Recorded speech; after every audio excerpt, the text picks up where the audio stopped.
there's a couple of levels to that question. There's it could be that the person is defending the correct way, and you're not picking up on the change that you need to transition to. It could be that you're just not that good at the move yet, and you're messing something up. You know, that's one of those things that we almost need to sit down and see what's happening and see what the situation is. You know, because if you're in a position to where, like, if I'm trying to do, let's go back to that open guard for a second, right? And I'm in my collar sleeve, right? I have the feet on the hips and everything's going, and man, I have it dead set in my mind. I want to do the side sweep, right?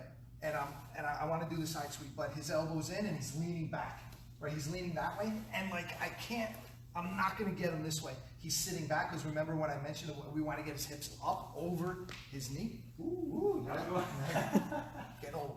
And but like he's hanging back and low, his elbow is in. I don't have a push, and I'm struggling because so right now this isn't the right option. It's not what he's asking for, right? So I'm trying to force the wrong move in the wrong situation, right? So abandoning the move would be the right choice. I would have to transition to the next option.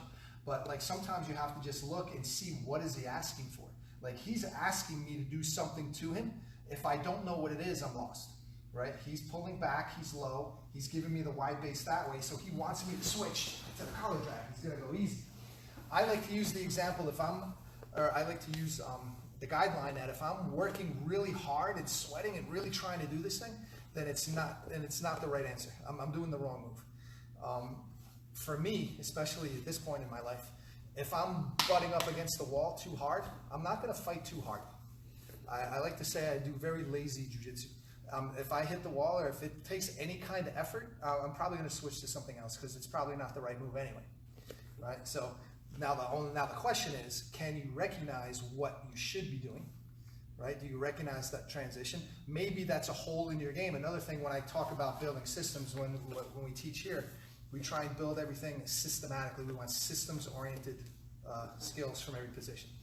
So if I have a 4, 5, 6 move system that I like to run from a particular situation, we'll start looking at that, and we'll find a move for it, or we'll come up with something. You know, maybe it's something that you don't know yet. You know, that's happening.